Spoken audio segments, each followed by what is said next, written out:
Hi guys, Everyday Fair. And I am Ash. Together, we're Everyday and I am Ash. What do you think of Ash's t-shirt? Making me anxious now, don't tickle me. I am super ticklish. But yes, what do you think of my awesome t-shirt? I actually got complimented on it when we went to Subway today as well. It is obviously from The Do. Yeah, it's true. Just thought of that. It's the back I like as well, because you guys haven't seen the back, but it's got a booty.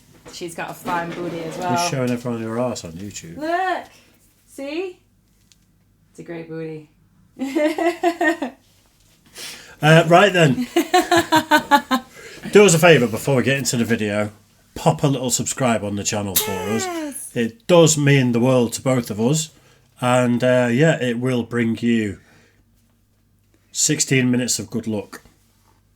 Actually, this video is 16 minutes long, so it's probably about 20 minutes. It'll give you about 22 minutes of good luck, as long as you ignore everything else and just watch us for the next 22 minutes. Yeah? That's worth it. That's a fair trade. Absolutely. Absolutely. Sweet. Right then, comedians' wildest prison stories. Ooh. Are you ready for it? Yeah. Let's go. What's the deal with airplane peanuts? From the 30 times Cat Williams has been arrested, Have you ever spent time in jail? 30 times. to all the wild prison stories from Joey Diaz, these are 8 of the most famous comedians who have been locked up. Starting off with the man who was arrested for doing stand-up back in 1961. No one took that risk more than Lenny Bruce. Lenny Bruce was arrested many, many times. Ultimately, it wound up costing him his life. I mean, he died on the bathroom floor shooting heroin and trying to cope with all the lawsuits that he was going through. I mean, this guy was constantly being arrested and constantly going through lawsuits. And then his comedy deteriorated horribly. There's some footage of him towards the end of his career where he's essentially would go on stage with legal papers and read from the legal papers about his case. Lenny Bruce isn't the only comedian who's been arrested more than once, as Cat Williams has been detained perhaps more than anyone on this list, even if it's never been by choice. I've never been in jail and it was my decision to be there. If you want to tell me that you're going to pull me over 15 times looking for it, I'm going to tell you 15 times you're going to find it. Unfortunately, I smoke cigarettes and weed. If you catch me 15 times, 15 times I'm gonna have it on me. What do you think I'm in jail thinking? Oh, I don't up. Damn these decisions. No, when I'm in there, I'm fine, and I'm understanding that I'm put here for a reason, and the people that get joy off me being in here are really gonna look stupid because I'm finna be free, because you gotta be setting this up. I'm never anywhere to get anything. You don't know I just made $300,000 in your city. That's why you think I might be out here as a ne'er-do-well. You think he's smoking weed? Yeah, he's got a medical license for it. He needs it. It's his only medication. Do you mind if he takes it? It helps him eat, because he does 19 100 city tours, flying across the line. And so he doesn't get hungry on the regular. He doesn't get sleepy at night. He's got to literally put himself to sleep. He's literally got to make himself eat. So this marijuana helps him do both of those things. Richard Pryor has... I've heard of them using marijuana to treat anorexia and bulimia, so it makes a lot of sense, because obviously they talk about the munchies. I used to get it bad when I smoked weed. See, I did as well, but for the sugary stuff, obviously, as everybody else does. But they use it to treat anorexia and bulimia, so It makes sense that they would medically prescribe it to him if he was losing weight rapidly for not getting hungry. I get that as well. If I don't eat, so I say I get hungry, I know I get hungry, I do, but once I'm past that point, if I'm not being fed, I just lose my appetite. It just goes away. He's not just been arrested for weed, though. No, definitely not. That's I've been arrested 30 times, and because I like to smoke weed. There's been other things as well. He made it clear half of those times was just the weed thing. We'll Google it at the end what he's been arrested for, but I think there was a domestic abuse incident, but I'm not sure. Let's Google it before I say anything else. Has had his own stints behind bars for disorderly conduct and drug-related charges, but the legendary comic also had some great jokes about visiting prison. I went to penitentiary, Gene Wilder, I did a... Wildest stories on this... Well, obviously triple, because life sentences is usually a maximum number of years, isn't it? It's like 20 years in this country, or 16, did you say? In this country, I think it might even be 18 or something. Yeah. It's in the States, certain states, life means life. Yeah. So it's not like, you know, there can be life with parole, though, as well. I'm just going to mention there may be a cut there. I don't know. But back in the Office Blokes days, we got 2 copyright strikes for Richard Pryor stand-up. Oh, right. Yeah, I can't go into the details much more than that because it was a pain in the arse. But we always stayed away from Richard Pryor after that. Okay. So we'll see. You might notice a cut there, you might not. Okay. This list comes to us from the time Ron White had his plane searched while landing for a show in Florida back in 2008. You'd hear Vero Beach very seldom, and then one day they're like, hey, you know what happened in Vero Beach? Ron White got arrested here. And I was like, what? I was flying in there for 2 shows at the Sunrise Theater, I believe, in Fort Pierce. And I was on the plane. It's my plane by myself with 2 pilots. And there were new pilots because I fired my old pilots. The old pilots decided it would be great to call a number and report a drug smuggler. So before I would land, that's what they would do, but it never worked. But this time it did, and so I'm just sitting on the plane, and I noticed there's people in flak jackets and dogs, and I'm like, I wonder what's going on there. So they get me off the plane, and these cops were solid dudes, and they were fans. He said, can we search the plane? It'll all be better if we can just determine that you're not a drug smuggler, which we already know you're not. You're here to do a show. We totally get it. We're fans. We have tickets. Yeah, right. So I'm like, yeah, go ahead, search the plane. So they put drug dogs on the plane. Well, of course, I smoke pot on the plane, so the dogs are, I don't know what that's all about. But then the guy goes, the dog needs to sniff that bag on your shoulder. And I was like, ruh-roh. And, literally, there was 7/8 of a gram of marijuana. They weighed it 7/8 of a gram, which is out of weed, right? That means you don't have any. You don't have weed, yeah. You have any pot? No.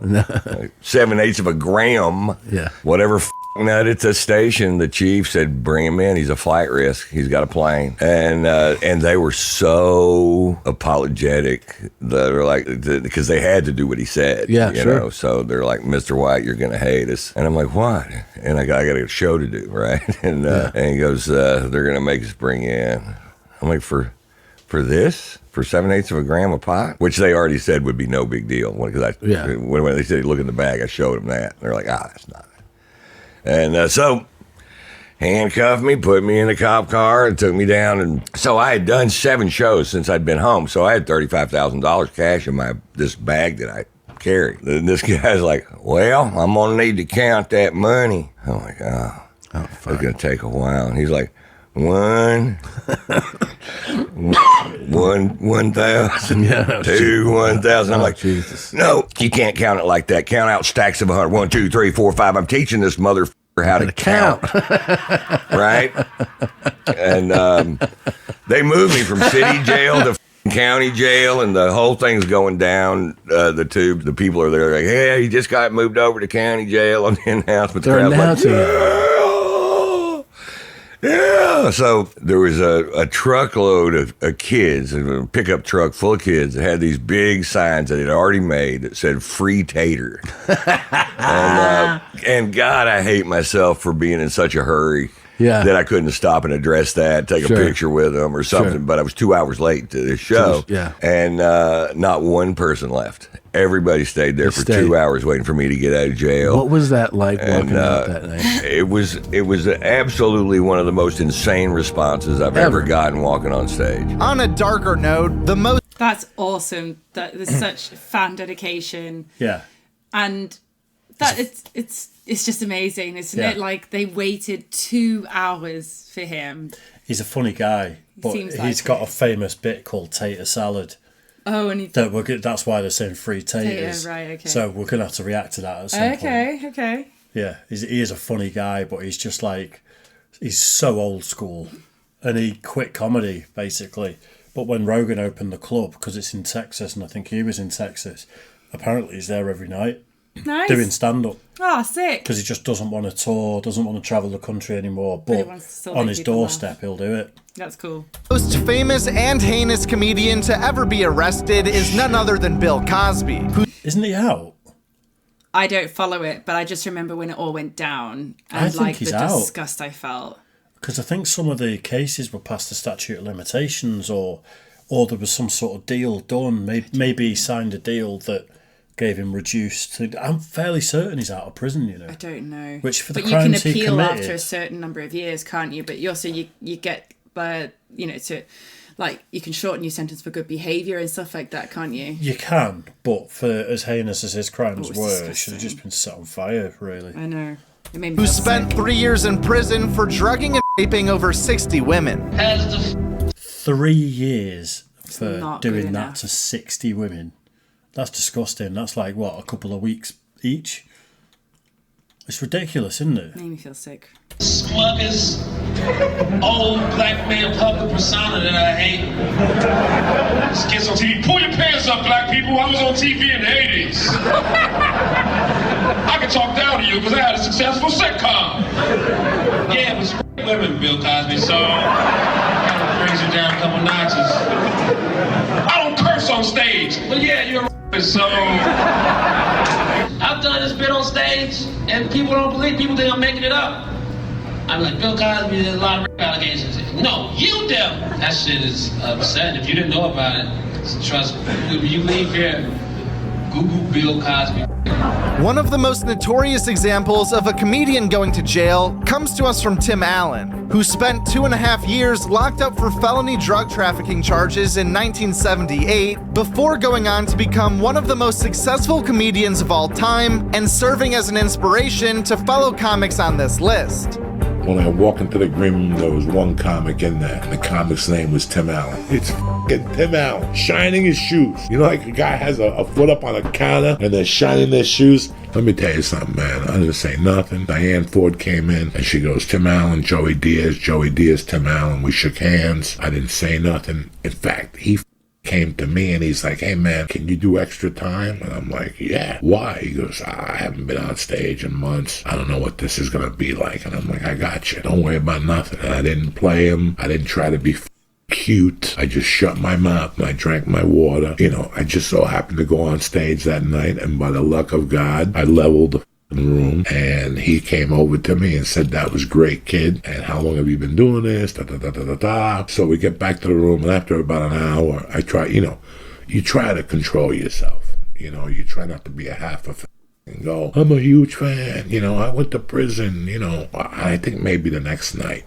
I said to him, I just want to tell you something, that you helped me get from point A to point B. You were like my Federal Express. I had a felony, I went to prison, and I got into comedy. How far could I go make this a career? I didn't know if clubs did background checks. I just didn't know at the time. Once I saw that you had gone to prison, it made my life a lot easier. I go, I'm such a fan of yours that when I had to pick on what city to go on the road first, I picked Detroit out of homage to you. Joey Diaz was locked up in 1988 on felony kidnapping and aggravated robbery charges, but it was in prison where his comedy journey would begin. Just before I went to prison, just before I committed that kidnapping, like 2 days before that, there was a guy at that Subaru dealer I did not get along with. We had words one day, we just did not get along. One night I was sitting there, his name was Grant Fewsmith. I still remember this motherfucker. And he came up to me and he goes, hey man, I know you don't like me, but I gotta tell you something. I go, what's that? He goes, ask me what I did before I worked here at a car dealer. I go, I don't know. When you're 20, some old guy's talking to you like, I don't know. Go ahead, tell me. Yeah. And he goes, I was an entertainment director at a casino in Las Vegas. I don't know which one, but it was a big one at the time. Sands, I don't know. And he goes, did you ever consider doing stand-up comedy? Just because he saw you busting balls, he saw you telling stories. Get the out of my face, stand-up comedy. Take a hike. I snort. Go away. That's my at the hobby. time, that was part of what stand-up comedians did. Yeah, you said you liked Pryor, right? When I got locked up at Camp George West, Thursday night was movie night. They didn't have what we have now. They had the fucking reel-to-reel. All right? There's a projector going? Yeah, like a... Okay, yeah. And then it breaks and... Red, fix that fucking thing, you motherfuckers! Yeah. And he would have to get up and fix the projector. Wow. And in the meantime, the guys would say, because in the kitchens... I would tell the guys, listen, don't eat that food. I would check the meat in, so I knew if the meat was good or not. That's why I went to the bodega, to get meat and everything else for me and my buddies. So when they would come in, I go, don't do it. And they'd all be yelling, all right, let's get out. Cuba told us. So all the brothers would go, Cuba told us not to eat that shit. So I'd be yelling at them, don't do it. Don't do it. And then just looking around, I had a friend in the kitchen. His name was Etchy. And he was like a blood. And one day he came up to me. He's like, hey, bro, you got to help me out. I'm like, what's up? He goes, my freezers are slipping. What? My freezers are fucking up. You got to help me out. I'm like, what are you talking about? What the fuck is a freeze? He goes, a freeze. When you don't practice it, people could tell the difference in your voice. When you don't practice saying freeze when you're going to rob somebody. So this motherfucker will come into the dining area and go, freeze! He would go, don't report me. I just want to try it. He goes, my brother got out of jail, didn't practice his freezes. He got locked up a week later. Because his freezes didn't have no confidence behind them. I mean, bro, I'm like, this is a funny situation here. I mean, that's a bit. It's a bit. Freeze. So I'm like, don't do it. And this went on.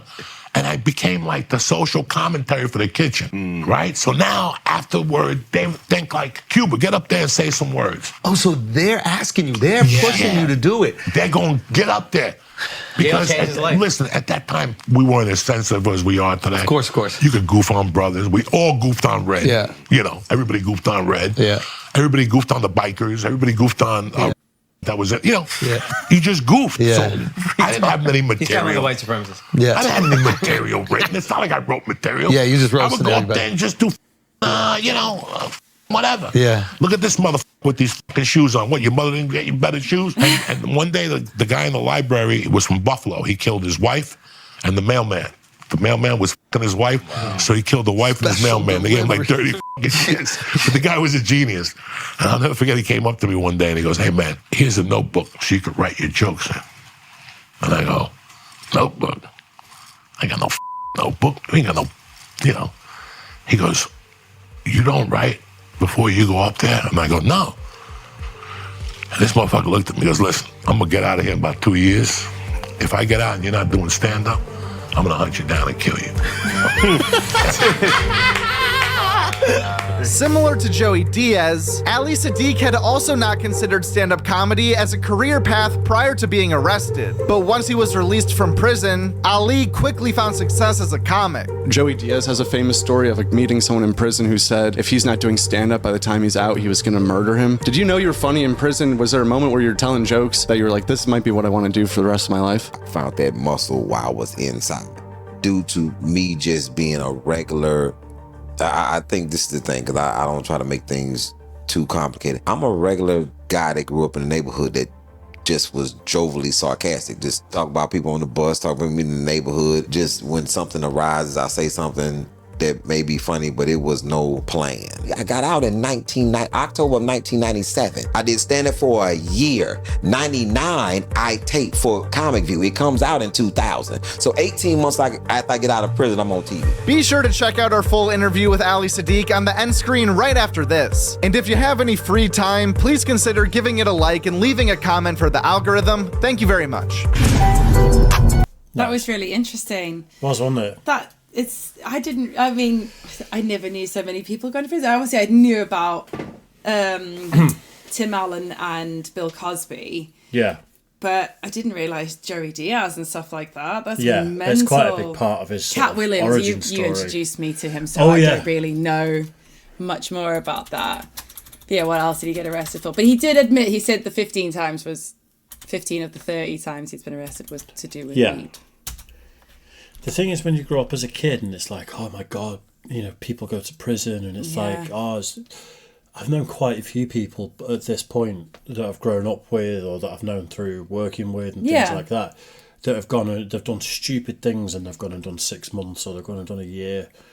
It's like, I say this all the time, we're all one stupid thing away from that, one stupid mistake. Oh yeah. One guy didn't drink. And it was his New Year's Eve party for work. He was the designated driver because he didn't drink.